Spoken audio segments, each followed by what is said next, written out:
The candidates for November are set. I know Donald Trump's type. Between now and Election Day, we are not going back. A campaign season unfolding faster. Kamala Harris is not getting a promotion Than any in recent history. Make America great again.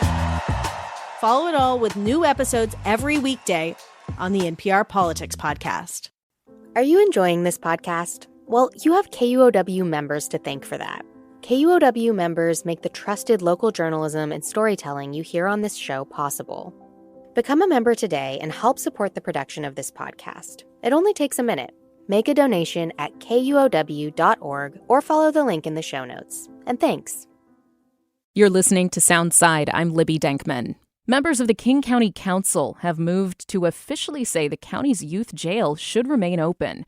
The council voted last week 8-0 in favor of a non-binding resolution to declare its support for keeping the Patricia H.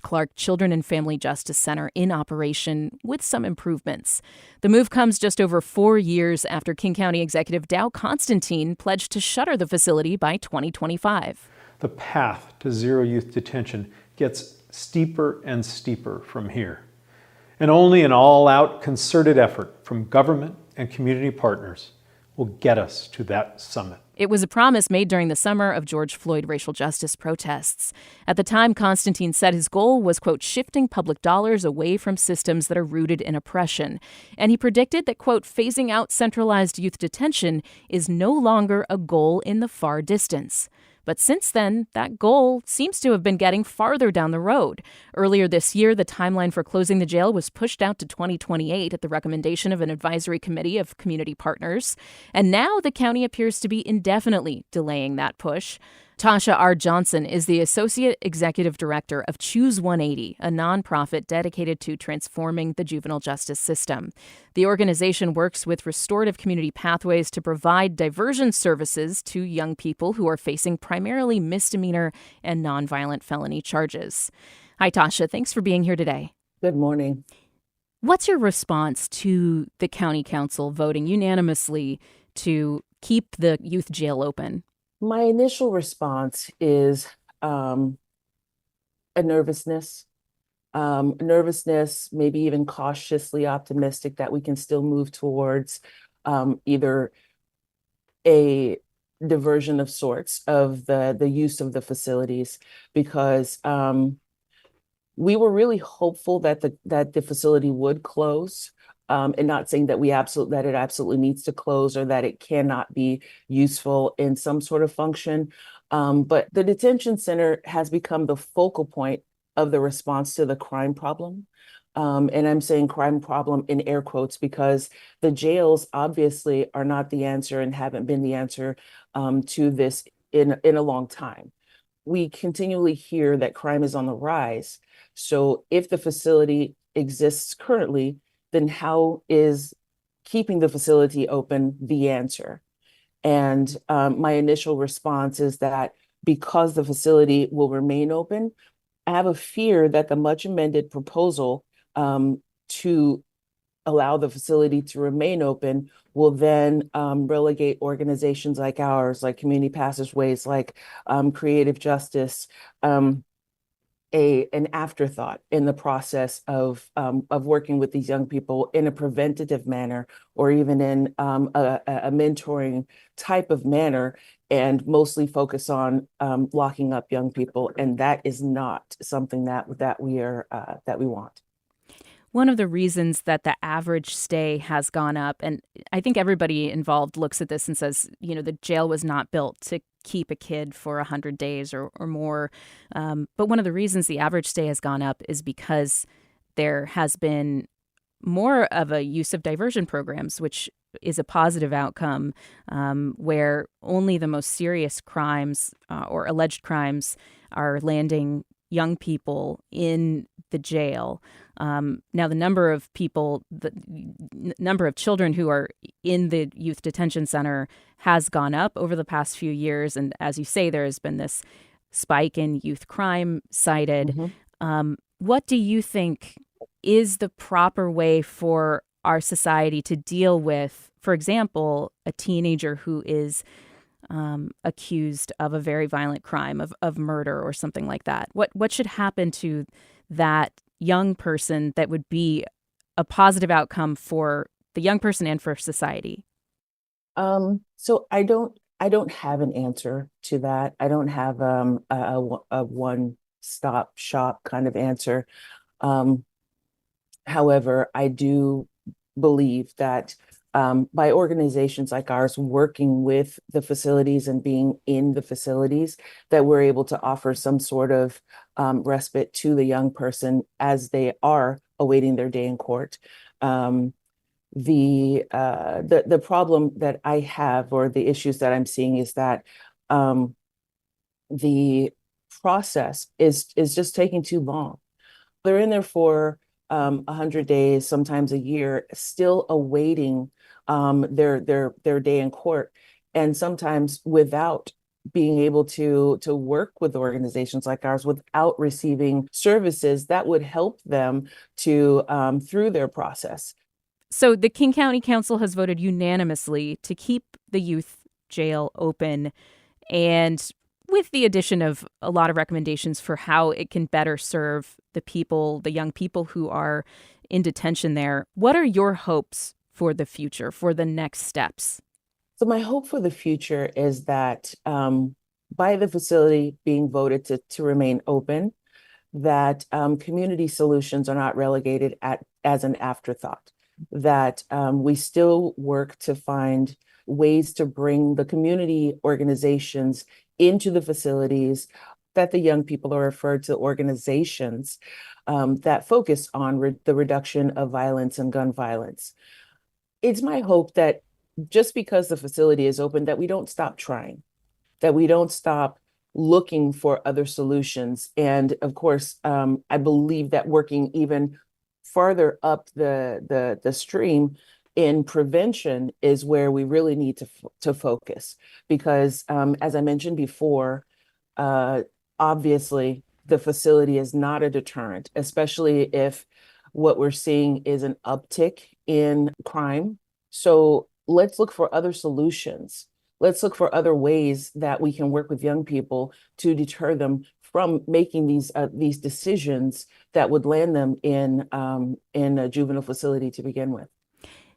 During the summer of 2020, we had politicians making statements, big sweeping promises about closing the youth jail, for example, by 2025. But at the time, there was very little path and very little understanding of how we could get there with the best interest of the detained youth and community safety in mind. And it feels now that the backsliding or the walking back of these promises is a blow to the reform-minded attitude that we had in 2020. How do you see the change in messaging on the youth jail and, the way it might affect criminal justice reform efforts going forward? In 2020, when emotions were high and everyone was leaning far to the in the direction of justice reform, we were ecstatic. We were like, "Yay, change is coming. Things are going to change," and and we're going to finally see community solutions being put at the forefront rather than the focal point being the juvenile facilities. And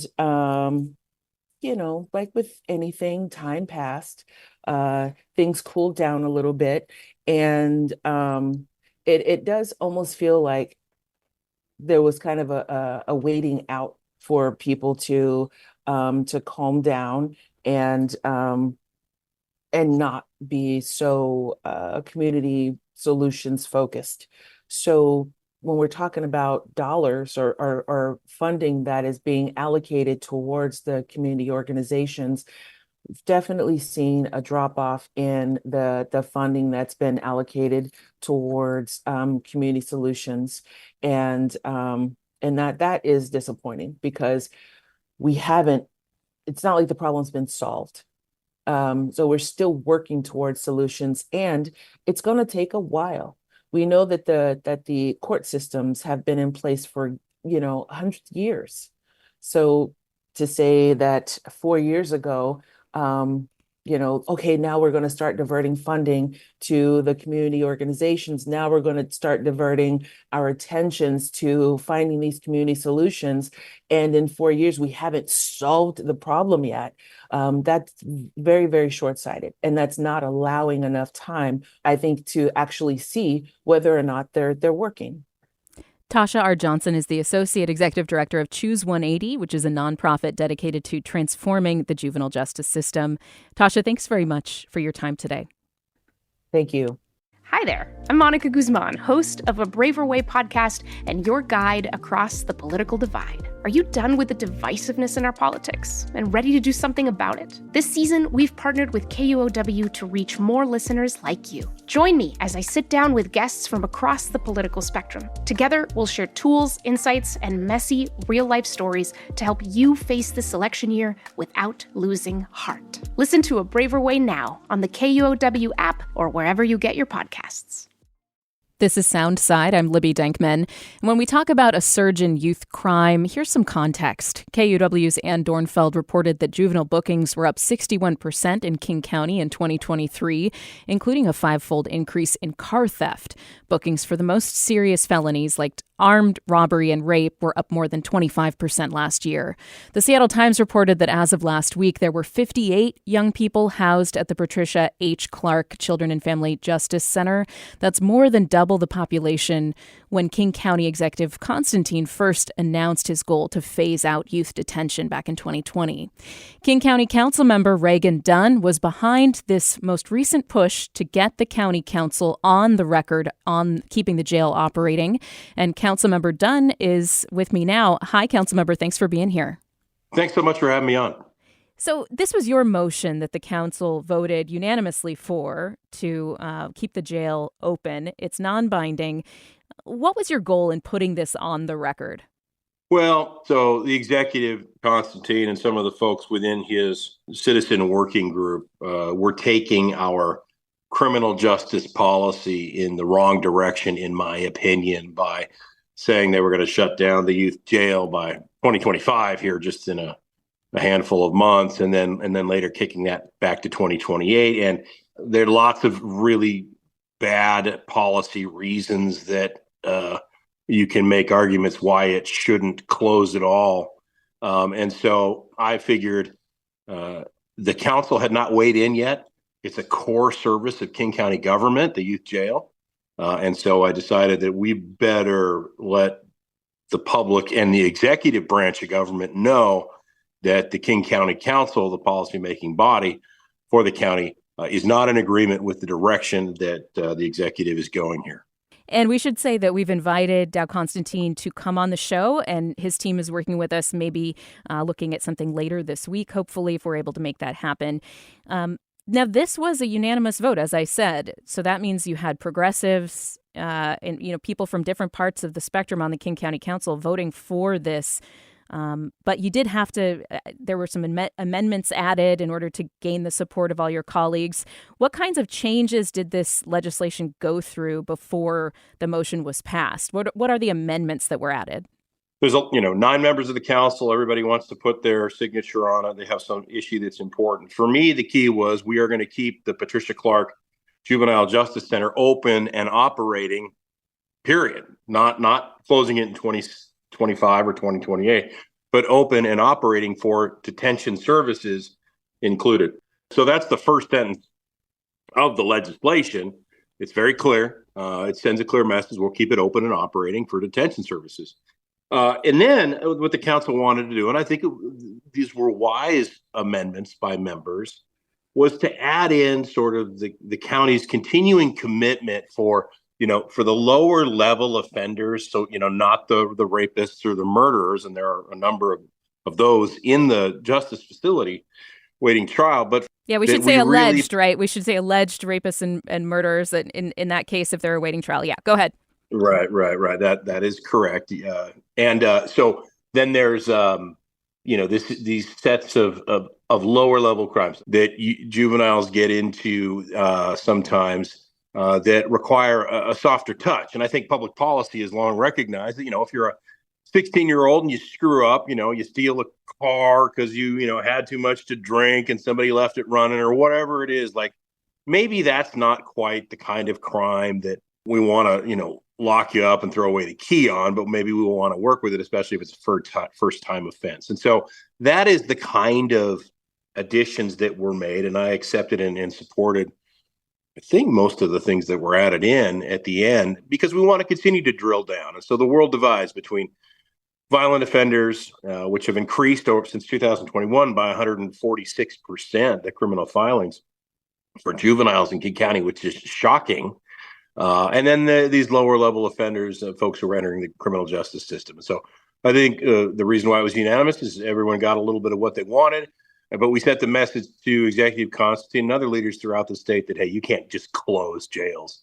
It just doesn't make any sense. It doesn't pass the common sense test or the laugh test. And that's why we won unanimously.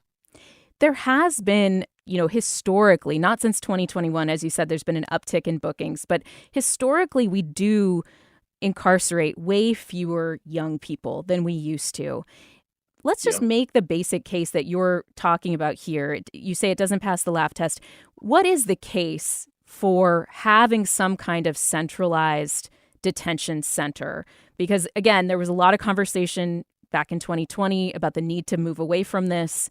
Pledges made. Now it's being walked back. In your mind, what is the argument to keep a youth jail operating? The argument is best made when you look at what the other options would be if you closed it down. So everybody says, we need a different system. This one doesn't work. And then no one can really articulate or point to a system that is better. Where the executive and his team were going were unsecured respite houses put throughout the county in places like Bellevue and Renton and Redmond and Federal Way that would potentially be unsecured while these individuals who had been arrested for rape or murder were to stay pending trial.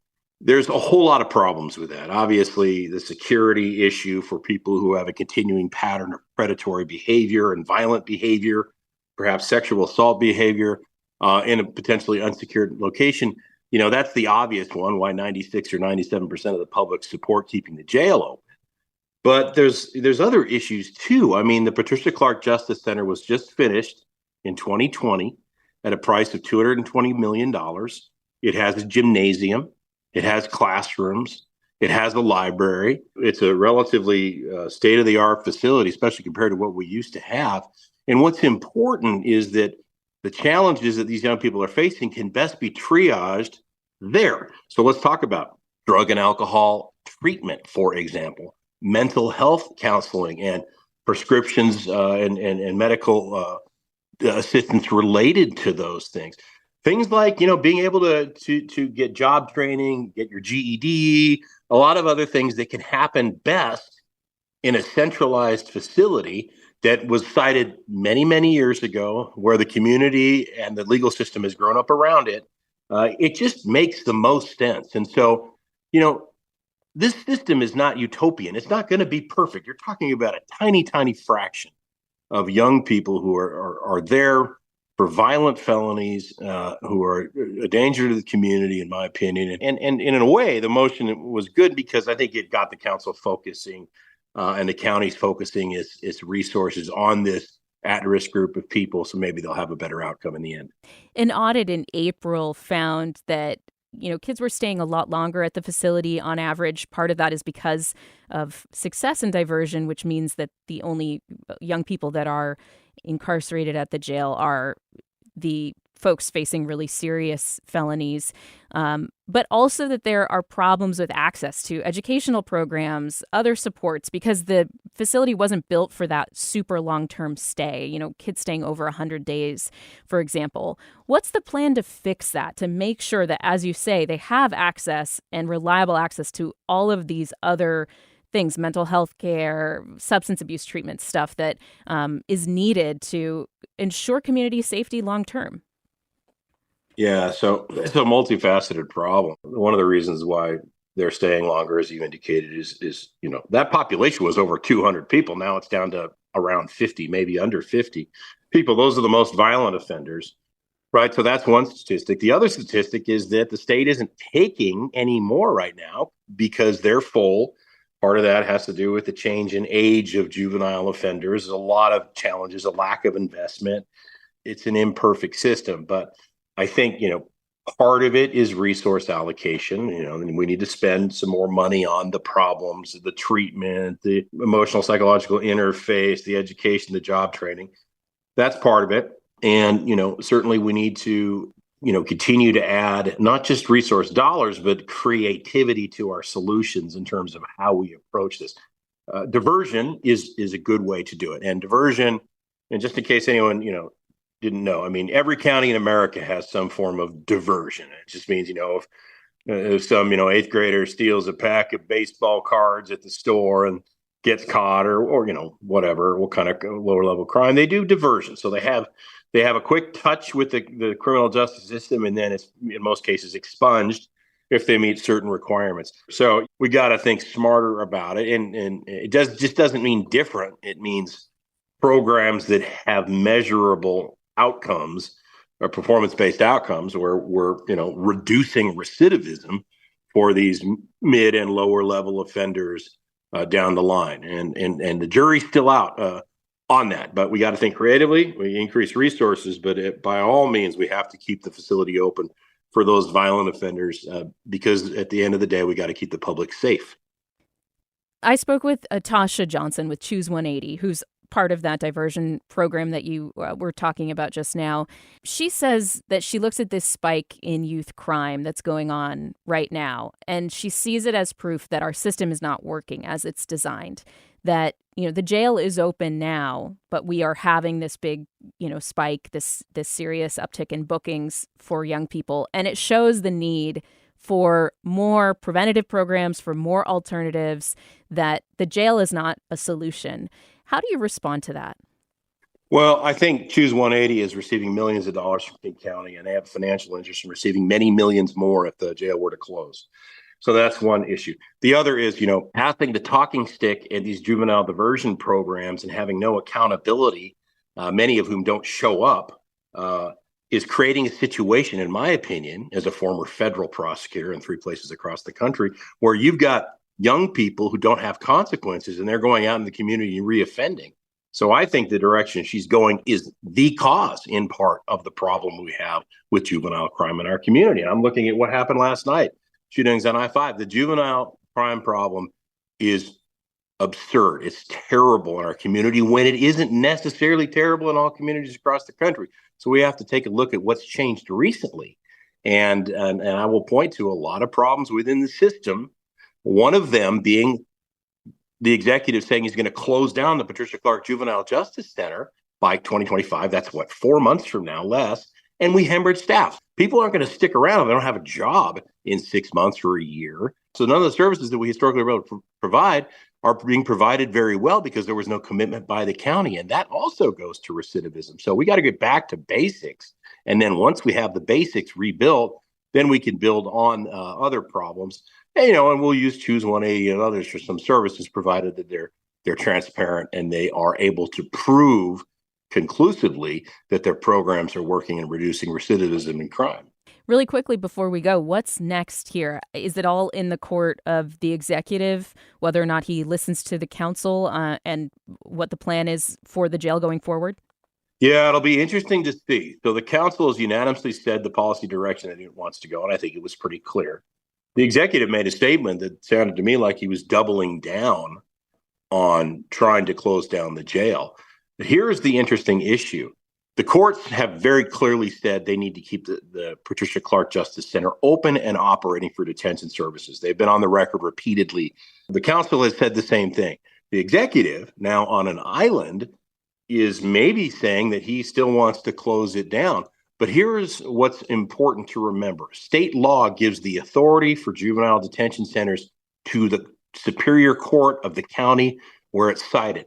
So at the end of the day, it is the judges, and specifically the presiding judge of King County, who can make the decision. He, in this case, Tascha R, can issue an order saying it is the order of the King County Superior Court that the Judge Patricia Clark Center stay open. And that's it, state law. So, I think— Unless the legislature acts, yeah. Yeah, the legislature would have to change a whole lot of laws to do that, and I don't see it happening. What Dow could do, because the judges delegate the contract for operating the juvenile facility to Dow, he could try and unilaterally continue moving down that path. But at some point, I think it's a legal fight he will lose, and I know it's a political fight that is untenable because the overwhelming majority of the public realizes we need to keep the center open for the worst of the worst offenders. Again, we're hoping to talk with the executive later this week. King County Councilmember Reagan Dunn, thank you so much for joining us and talking about your motion and the youth jail and what's happening next. I really appreciate your time today. Thank you so much for having me on. Thanks for listening to Soundside. By the way, this show is only possible because listeners support us.